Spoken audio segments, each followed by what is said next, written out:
orang itu dipertemukan dengan apa yang dia cari.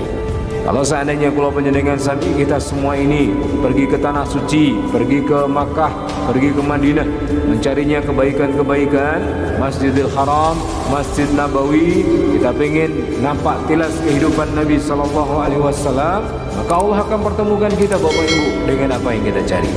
Akan tetapi kalau seseorang itu pergi ke suatu tempat, meskipun itu tempatnya tempat baik, tapi dia fokusnya adalah mencari keburukan-keburukan, maka dia pun akan dipertemukan dengan apa yang dia cari. Wal takum minkum ummatun yad'una ilal khair ta'muruna bil ma'ruf wa tanhauna 'anil munkar. Hendaknya ada orang-orang yang yad'una ilal khair, ngajak kepada kebaikan-kebaikan.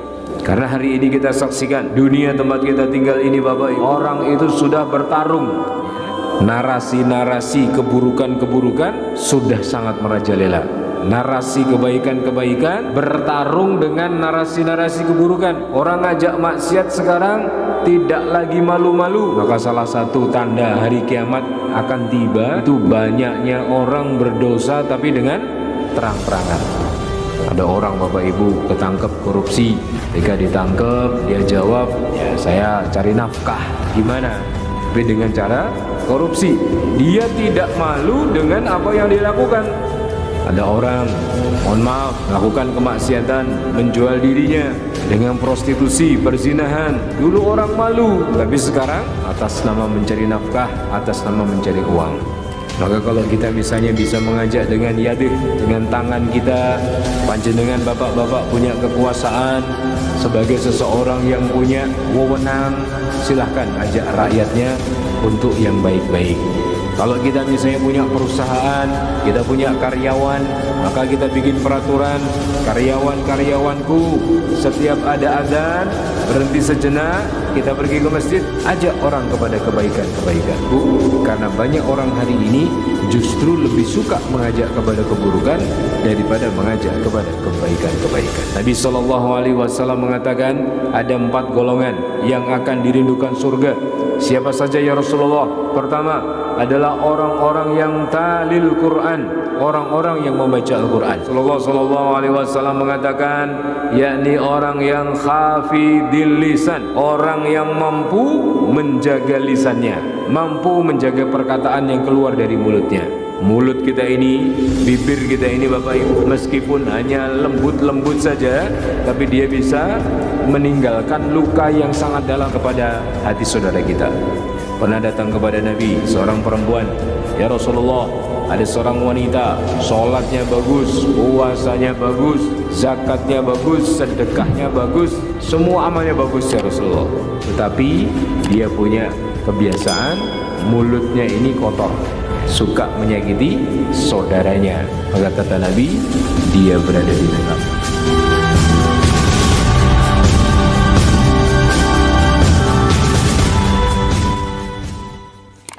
Bismillahirrahmanirrahim. Assalamualaikum warahmatullahi wabarakatuh. Alhamdulillah rabbil alamin, nahmaduhu wa nasta'inuhu wa nastaghfiruh wa na'udzu billahi min shururi anfusina wa min sayyiati a'malina, may yahdihillahu fala mudilla lahu wa may yudlil falan tajida lahu waliyyan mursyida. Asyhadu an la ilaha illallah wa asyhadu anna Muhammadan abduhu wa rasuluhu la nabiyya wa la rasula ba'dahu. Allahumma salli ala Muhammad wa ala alihi wa ashabihi ajma'in wa man tabi'ahum bi ihsanin ila yaumiddin. Wa qala Allah ta'ala fil Qur'anil Karim, a'udzu billahi minasy syaithanir rajim, ya ayyuhalladzina amanu taqullaha haqqa tuqatih wa la tamutunna illa wa antum muslimun, wa qala aidan wa tazawwadu fa inna khairaz zadi taqwa. Ma'asyiral muslimin, jamaah salat subuh rahimakumullah. Alhamdulillah rabbil alamin, segala puji bagi Allah. Pada kesempatan subuh kali ini kita bisa dipertemukan, bisa diizinkan, bisa ditakdirkan oleh Allah Subhanahu wa taala bisa bersama-sama di masjid ini dalam rangka untuk menunaikan salat subuh. Dilanjutkan dengan sedikit tausiah subuh, mudah-mudahan ini menambah pemahaman kita terhadap agama. Karena Bapak Ibu sekalian, kebutuhan kita akan hidayah itu lebih besar daripada kebutuhan kita akan makan dan minum. Para ulama mengatakan bahwa kebutuhan seorang manusia terhadap hidayah itu lebih tinggi, lebih besar daripada kebutuhan dia akan makan dan minum. Kalau dia tidak makan dan minum, dia mati. Tapi kalau dia tidak mendapat hidayah, dia sudah mati sebelum dia mati. Itulah kenapa kita senantiasa mengusahakan hidayah ini untuk sampai kepada diri kita. Ada hidayah yang namanya hidayatut taufik yang harus kita cari secara aktif. Kita datang ke pengajian, kita datang ke kajian, kita datang ke majelis taklim, kita baca buku, kita diskusi, kita dengarkan tausiah, baik itu lewat radio, lewat internet atau lewat yang lain. Tapi ada sifatnya hidayah yang merupakan hidayah itu tauqif, ya. Hidayah yang menyapa seseorang meskipun dia cuma di rumah saja. Hidayah yang menyapa seseorang secara mendadak, secara tiba-tiba, ya. Makanya Bapak dan Ibu, kita saksikan banyak orang yang kemudian dulu mungkin adalah sosok-sosok yang suka berbuat dosa, berbuat aniaya, berbuat dolim terhadap dirinya sendiri dan juga kepada orang lain. Lalu tiba-tiba dia mendengar adzan, lalu dia berubah. Tiba-tiba dia melihat seseorang di masjid, lalu dia berubah. Itulah yang disebut dengan hidayatul tauqif. Makanya seperti apapun kita harus mengusahakan hidayah itu Bapak Ibu untuk bisa sampai kepada diri kita. Salawat dan salam kita sampaikan kepada junjungan kita, Nabi kita, Nabiullah Muhammad sallallahu alaihi wasallam. Semoga salawat dan salam terlimpahkan kepada para istri, putra-putri, para zuriat, para sahabat, para sahabiah, para tabi'in, para tabi'ut tabi'in, dan juga kepada seluruh umat Islam fi kulli makan wa fi kulli zaman. Masyaallah muslimin rahimakumullah. Para ulama mengibaratkan orang-orang yang hari ini melazimi kebaikan itu seperti generasi-generasi lebah. Kalau Bapak Ibu memperhatikan, ya, makhluk Allah yang bernama lebah. Lebah itu Bapak Ibu kalau dia terbang pasti dia mencari tempat-tempat yang baik. Pasti dia mencari bunga. Pasti dia mencari taman-taman bunga. Meskipun lebah itu dalam kondisi jauh, tapi dia bisa mencium di mana letak bunga itu berada. Meskipun dia terbang melewati sampah-sampah yang banyak, tapi namanya lebah itu tidak pernah tertarik untuk mampir ke tempat sampah, karena yang menjadi konsentrasi dia adalah bunga-bunga atau tempat di mana di situ ada bunga. Ketika kemudian dia mendapati adanya bunga, dia datang ke tempat itu, dia hisap saripatinya, kemudian dia olah dengan perutnya, dan ketika dia sudah olah dengan perutnya, apa yang terjadi Bapak Ibu? Dia keluarkan saripati bunga tadi dalam bentuk yang lebih bermanfaat, yaitu bisa madu, bisa bee pollen, bisa propolis, dan bisa yang lainnya, sehingga bermanfaat untuk manusia. Sementara makhluk Allah yang lain ada yang kita sebut dengan lalat. Lalat itu dia terbang, tidak pernah mencari bunga. Yang dia cari adalah tempat-tempat sampah. Meskipun dia melewati banyak sekali taman-taman bunga, tapi lalat tidak pernah tertarik untuk mampir ke taman-taman bunga, karena fokusnya adalah tempat-tempat yang buruk, tempat-tempat yang penuh dengan sampah. Maka ma'asyiral muslimin rahimakumullah, ahlul khair, orang-orang yang menghendaki kebaikan itu seperti tak ubahnya para lebah. Mereka akan senantiasa sibuk mencari kebaikan-kebaikan untuk dirinya. Dia akan cari kebaikan-kebaikan itu dimanapun tempatnya. Panjenengan semua Bapak Ibu pergi kemanapun, pasti yang dicari adalah tempat-tempat kebaikan. Cari-carinya, cari-cari masjid, cari-cari majelis taklim, cari-cari tempat di mana kita bisa diingatkan oleh ayat-ayat Allah dan juga oleh sunnah-sunnah Nabi Sallallahu Alaihi Wasallam. Meskipun kita melewati tempat-tempat maksiat, apakah itu tempat maksiat yang sifatnya terbuka, terang-terangan, ataukah tempat maksiat yang sembunyi-sembunyi, maka seorang ahlul khair, seorang pecinta kebaikan tidak pernah tertarik Bapak Ibu untuk mampir ke tempat tersebut. Ya. Karena apa? Karena fokusnya sudah pada kebaikan. Fokusnya membersamai orang-orang baik, membiasakan yang baik-baik, dan kemudian apa? ketika kita dapat kebaikan itu, kita olah kembali, kita sampaikan kepada orang-orang di sekitar kita agar mereka juga mendapatkan kebaikan-kebaikannya. Sementara Bapak Ibu, kalau orang itu sudah pikirannya pikiran buruk, pikirannya pikiran jahat, yang diinginkan adalah kejahatan-kejahatan, keburukan-keburukan, kemaksiatan-kemaksiatan, maka kemanapun dia pergi, mau di Sumeneb, mau di Surabaya, mau di Jawa Tengah, di Jawa Barat, di Jakarta, di luar negeri bahkan, yang dia cari adalah keburukan-keburukan dan tidak pernah mau mampir di tempat kebaikan-kebaikan. Maka ketika ada salah satu ulama ditanya, "Wahai Syekh, kenapa saya pergi ke tanah haram? Kenapa saya pergi ke Saudi? Justru di sana yang saya temui bukan kebaikan-kebaikan, tapi yang saya temui keburukan-keburukan." Lalu jawaban Syekh itu mengatakan, sesungguhnya orang itu dipertemukan dengan apa yang dia cari.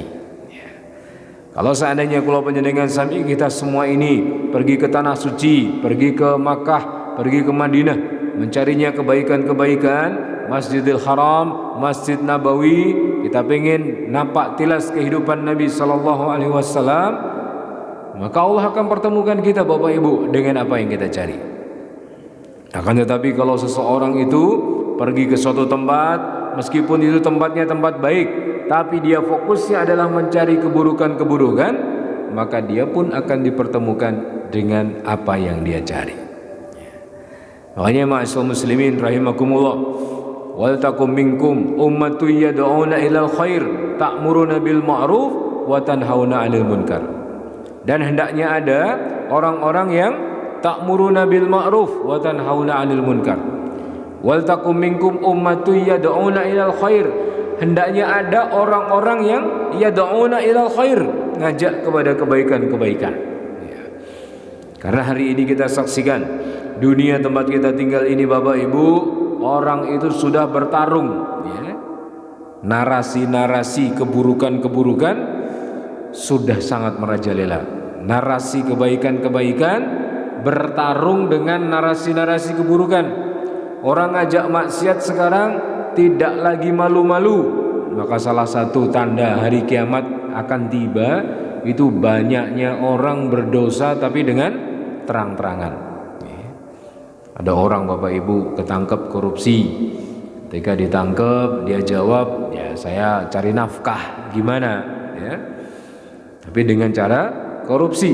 Dia tidak malu dengan apa yang dilakukan. Ya. Ada orang, mohon maaf, melakukan kemaksiatan, menjual dirinya dengan prostitusi, perzinahan. Dulu orang malu, tapi sekarang atas nama mencari nafkah, atas nama mencari uang. Ma'asyiral muslimin rahimakumullah, maka ketika kita hari ini hidup, ya, diberikan oleh Allah Subhanahu wa taala nikmat usia, nikmat umur, nikmat harta, nikmat kehidupan yang baik, mari kita gunakan untuk yad'una ilal khair, mengajak kepada yang baik-baik, ya. Maka kalau kita misalnya bisa mengajak dengan yadih, ya, dengan tangan kita, panjenengan bapak-bapak punya kekuasaan sebagai seseorang yang punya wewenang, silahkan ajak rakyatnya untuk yang baik-baik. Kalau kita misalnya punya perusahaan, kita punya karyawan, maka kita bikin peraturan, karyawan-karyawanku setiap ada adzan berhenti sejenak, kita pergi ke masjid, ajak orang kepada kebaikan-kebaikan. Karena apa Bapak Ibu? Karena banyak orang hari ini justru lebih suka mengajak kepada keburukan daripada mengajak kepada kebaikan-kebaikan, ya. Makanya ma'asyiral muslimin rahimakumullah, orang kalau dia membiasakan dirinya kepada kebaikan-kebaikan, maka insya Allah dia akan diridhukan oleh surga. Nabi SAW mengatakan ada 4 golongan yang akan dirindukan surga. Siapa saja ya Rasulullah? Pertama adalah orang-orang yang talil Quran, orang-orang yang membaca Al-Quran, gemar terhadap Al-Quran.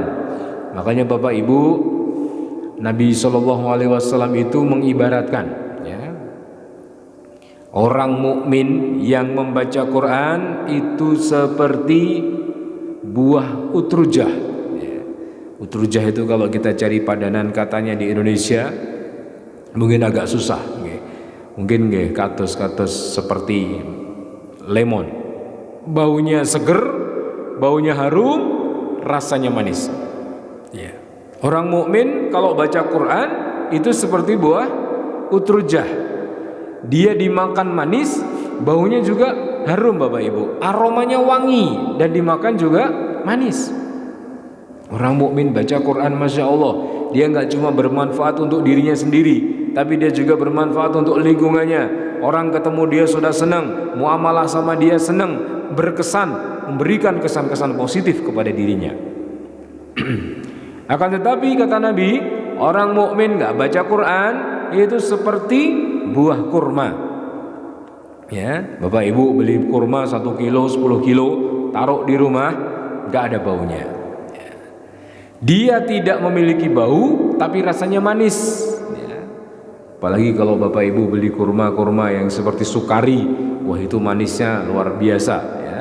Kalau pas giginya bolong kena kurma sukari itu rasanya luar biasa ya. Sakit ya.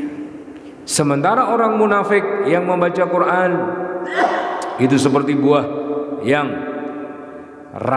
baunya itu busuk ya, tapi rasanya manis.